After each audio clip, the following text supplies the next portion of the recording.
तराजू चमकता है क्योंकि कृष्ण की ताकत प्रबल होती है, सांप को दबाती है। विजयी कृष्ण चढ़ते हैं, उनकी बांसुरी अराजक जल को शांत करती है। कालिया के फन पर कृष्ण नृत्य करते हैं। एक दिव्य लय सांप के विषैले हृदय को शांत करती है। यमुना अभी भी है, कृष्ण के विजयी नृत्य को दर्शाती है, शांति का प्रतीक। वृंदावन का गांव एक गहरे बादल के नीचे है। इसके जीवंत रंग सर्प कालिया के विष से फीके पड़ गए हैं। कभी हरे भरे खेत अब सूख जाते हैं, जो ग्रामीणों की निराशा को दर्शाते हैं। अपनी पीड़ा में ग्रामीण इकट्ठा होते हैं। उनके चेहरे चिंता से भरे हुए हैं। वे क्लास्प हाथों और आशावादी आंखों के साथ प्रार्थना में अपनी आवाजें उठाते हैं। उनकी गुहारें सूखी धरती में गूंजती हैं, उद्धार के लिए एक हताश पुकार। एक चमत्कार की प्रतीक्षा में उनका विश्वास बढ़ती हुई निराशा के खिलाफ एकमात्र आशा के रूप में टिका हुआ है। इंद्र का क्रोध गोवर्धन पर्वत पर उतरता है। काले बादल घूमते हैं क्योंकि भारी बारिश शुरू हो जाती है। भारी बारिश हो रही है जिससे दुनिया धुंधली हो गई है, क्योंकि तूफान अपनी पूरी ताकत दिखा रहा है। वृंदावन के ग्रामीण एक साथ इकट्ठा होते हैं। उनके चेहरों पर डर अंकित होता है क्योंकि वे शरण चाहते हैं। हर बूंद उनके खिलाफ एक प्रहार की तरह महसूस होती है। लगातार तूफान उनके लचीलेपन का परीक्षण करता है। दृश्य निराशा के कैनवास में बदल जाता है। एक समय के जीवंत रंग अब भारी बारिश से धुल जाते हैं। कृष्णा तूफानी आसमान के खिलाफ ताकत का प्रतीक ऊंचा खड़ा है। दिव्य शक्ति से कृष्ण विशाल गोवर्धन पर्वत को उठाते हैं। वृंदावन के लोग मूसलाधार बारिश से सुरक्षित उठे हुए पर्वत के नीचे शरण लेते हैं। एक आश्रय स्थल बनाया गया है जो कृष्ण की सुरक्षा और प्रेम का प्रमाण है। गोवर्धन पर्वत के नीचे वृंदावन के लोग शरण पाते हैं। उनके चेहरे राहत और आभार से चमक रहे हैं। श्रद्धा की गूंज हवा में भर जाती है क्योंकि आवाजें एकजुट होकर अपने उद्धारकर्ता की हार्दिक तीव्रता से प्रशंसा करती हैं। जय कृष्णा, जय कृष्णा, यह जाप गूंजता है।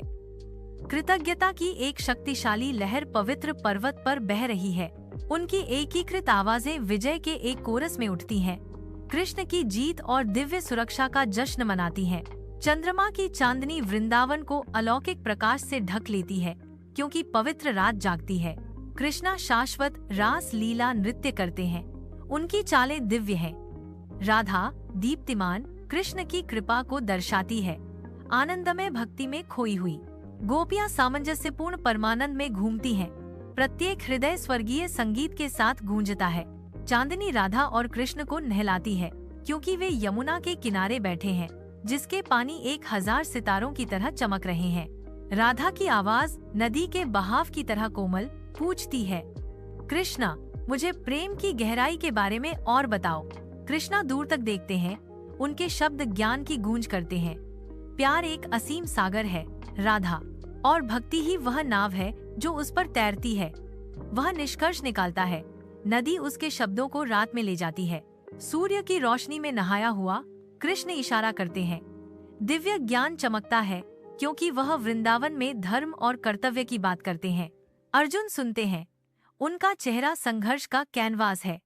अस्पष्ट धूप में समझ के साथ भ्रम जूझ रहा है। कृष्ण की आंखें करुणा के सागर अर्जुन के लिए कर्तव्य के मार्ग को उजागर करना चाहते हैं। मैं महत्व समझाता हूँ। वायु पवित्र शिक्षाओं से कंपन करती है। सूर्य लंबी छाया डालता है क्योंकि कृष्ण अर्जुन का मार्गदर्शन करते हैं। वीरान कुरुक्षेत्र युद्ध भूमि पर कृष्ण अर्जुन के सारथी लगाम को समायोजित करते हैं। उनकी नजरें तेज और जानकार हैं। हवा खेत में गरजती है। धूल और प्रत्याशा की गंध ले जाती है।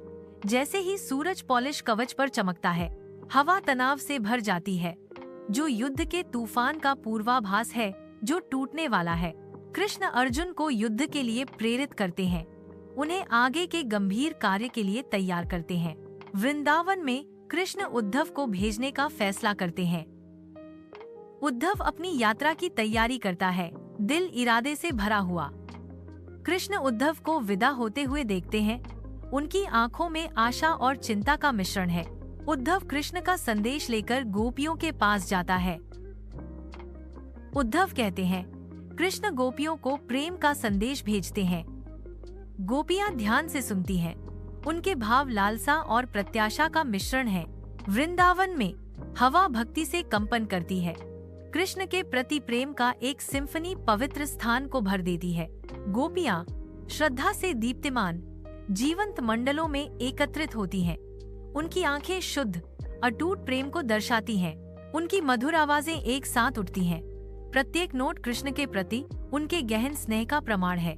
हर दिल से निकले गीत के साथ गोपियाँ कृष्ण के प्रेम के दिव्य आलिंगन में और भी गहराई से डूब जाती हैं। ऐसा लगता है कि हवा भी उनकी सामूहिक भक्ति से झिलमिला रही है, जो आध्यात्मिक परमानंद की एक मूर्त अभिव्यक्ति है।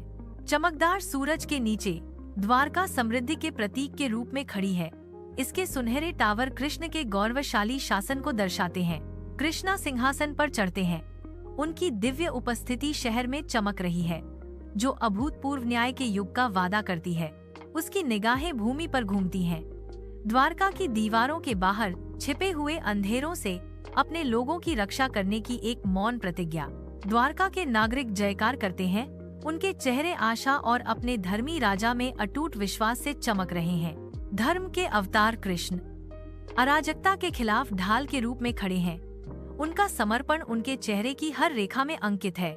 द्वारका उनके दयालु शासन के अधीन फलती फूलती है, जो उनकी बुद्धिमत्ता और उनके द्वारा बनाए गए अटूट धर्म का प्रमाण है।